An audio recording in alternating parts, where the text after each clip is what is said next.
Well, let's see here. Helping out a friend this morning. I always like to help people out whenever I can. Sometimes I'm successful, sometimes I'm not. But I thought you YouTubers might be interested in this. Somebody else might be interested in this. But helping out a buddy, keeping the old Yamaha Ventures. My favorite's a favorite. Going down the road. And Ray's question was concerning a progressive rear shock for the Yamaha, the early model Yamaha Ventures, the 83 through the 83 through 93. This is a progressive spring.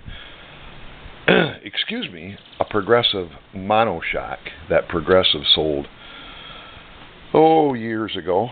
I can't remember what model this is, and I don't think. Let me see here. No, I don't see anything. I did know what model this was, years ago, but I've long since forgot because I run the OEMs. I like the OEM adjustability and all that kind of stuff of the OEM shock, but we're talking about progressive this morning, okay? Hey Ray, this particular model has the red spring progressive suspension, 1154 space 800/900 spring in it, okay, and it is an air shock. You can see the little snuzzle in it. And I ran it for a while. We ran it for a while, and we actually liked the OEM better, and swapped back to that. But your question was pertaining to these bushings that go in the top of this shock. I think what you got, but it sounds a thing by reading your report, your shock. Let me grab a rag real quick because I see this stuff has got a little bit of grease left over from the day. Hold on a minute here. We're gonna sneak in here. Oh, make sure my calipers don't fall off the bench as I turn my back on them. What do we got? There's a rag. Okay. So by the sounds of your definition, what you got going is you probably have got one of these shocks and you don't have these upper bushings. All right. So that would explain why you're seeing a much larger hole compared to stock, because the stock mounting bolt that goes through the upper frame there should be usable. So I'm going to just take my calipers here real quick, turn this on, okay. So without the bushings, okay, this top whatchamacallit bearing journal, that's this guy right here in the center. Hold on here. Let me clean that up just a little bit. That you are probably looking at, that you're probably seeing on yours. Okay, without the bushings in them, that bearing, ID race measures what looks like 13.81 millimeters. Okay, all right. Now that's probably where you're getting the idea from, that you need to put an oversized bolt in there. That's not suggestible. Okay, what they're supposed to have are these two bushings. I'm going to clean this one up. Hold on a second here. We'll clean one up right here real quick. They're the same. It's just two bushings, same size bushings. They're totally interchangeable. Let's look and see if there's a part number on these two from Progressive. I don't see them. But I'm going to take this. But I'm going to do this bushing, do some measuring on this bushing for you. Okay? So you can jump on your little engine lathe, and maybe spin out a couple. Okay? They're not brass, they're steel. And they're designed to, see this? they're designed to, there's a shoulder on them. See that shoulder? And that shoulder, you plug one on each side. Look at, can you see this on here? I hope you can. They're designed to just slide into that the bearing race on the inside. I'm working one-handed here, so it doesn't. So it's kind of, there we go. There we go. There's one fit right in there just perfect. See that? Okay. All right. So that said, that's the design. That's how it's supposed to come. That's how your shock, the shock that you're dealing with, probably what they probably came with in the first place, and these bushings probably got lost. So let's start out with overall length on that bushing is working one-handed again here. So the overall length is 24.57 millimeter. Okay, that's overall length. All right. Length to shoulder. Let me see here if I can do this.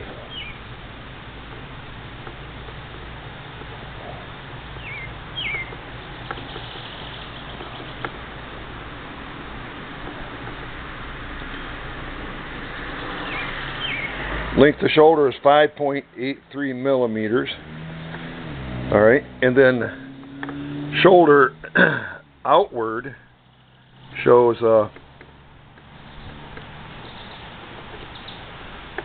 18.60 millimeters.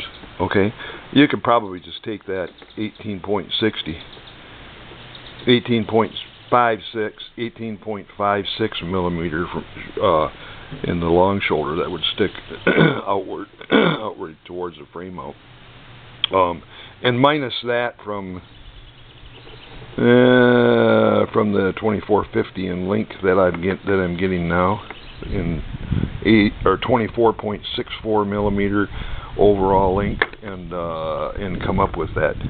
Should come up with that with this shoulder length too. Okay. All right. So now OD of the shoulder that sticks into the bearing journal is I've got 13.92 millimeter. Okay, that's the OD, 13.95. This is hard working one-handed and trying to 13.91. So if you were right there, if you were like at 13.90 or 13.95, you should be fine. All right, let me take that again. 13.93. See, I can't really hold the bearing and get a good reading on it. 13.91 is my smallest. So if you went to 13.91 on the OD of the shoulder that slides into the ID of the bearing, that should get you there. Okay. Now the ID of the bushing all the way through. There's no shoulder internally. All right. Hold on here. I've got 12.12 millimeter, which I'm going to say that's probably 12 millimeter. Yep, look at 11.99 millimeter, 12 millimeter.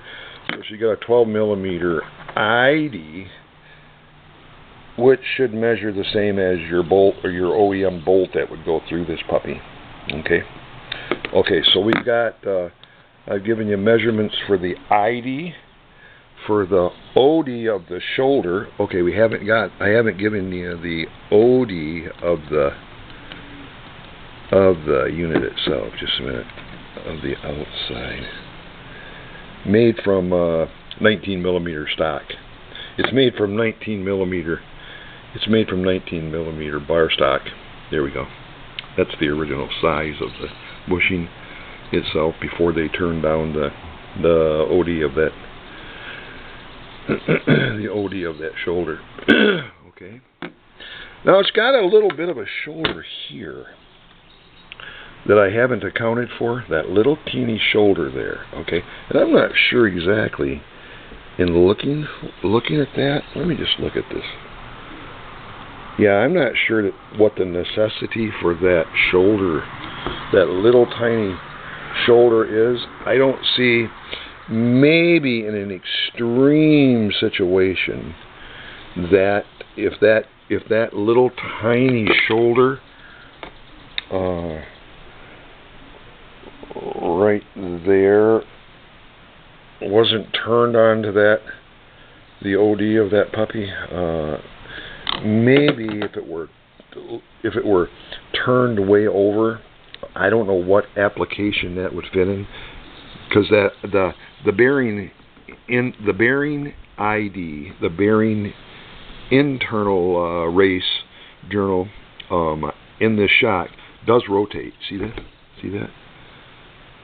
Yeah, it does. So it does rotate laterally, if you will, and it is possible, I suppose, that in a certain application where that was free, that so it could do that right there, that could get into that little dust cover. But on our bikes, that's not applicable. So, okay, so we have ID measurements, large OD measurement, and then OD measurement of the shoulder that goes into the shock mount itself, and we have ID measurement. I don't see anything else on there that I can explain to you.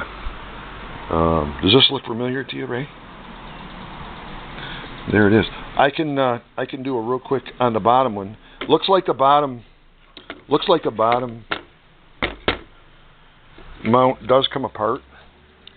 It's got nuts on here that you could turn off and remove that bearing from the inside there. But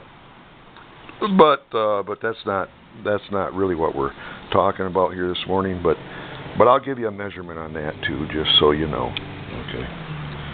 All right. So full length of that mount is 40.5 millimeter. Okay. 40.5 millimeter. Let's see if the ID of that is the same as the top one. I bet it is. It sure looks like it. Come here. You can just turn it here so you can see this measurement. Yep, it is 11.84, 12 millimeter. 12 millimeter. 12 millimeter. So your bolts, your mount bolts should be the same. They should both be 12 millimeter bolts that mount this puppy into the frame. And I'll bet you anything those are OEM bolts. As memory serves me, I use the same bolts in and out when mounting and dismounting this and everything else. So there you have it. This shock is for sale. Cheap. I don't use it. If anybody's looking for a shock, there you have one. We ran it without air. I never used the air nozzle. Don't even know for sure if it will hold air. Don't quote me on it. The shock worked just fine. 2 up, adjusted like it is. Let me see. How much did we weigh? We probably were hauling 2, 3, 5, between 400 and 500 pounds on this puppy, and it worked. It worked okay. All right, it did. It worked all right, but nothing like the OEM shock with the adjustable dampening. I always like to run ours on 4 and run 70 pounds of air in the back. So anyway, there you have it. That's what it looks like. All right. Hey, I hope this helps somebody out there. Not just you, Ray, but also any YouTubers looking for information on rear shock for early model Yamaha Venture 83 to 93. I think 93 was our last year. I think so. Of the Mark 1, Mark 2s. All right. Hey, hope this helps someone. Get out and ride.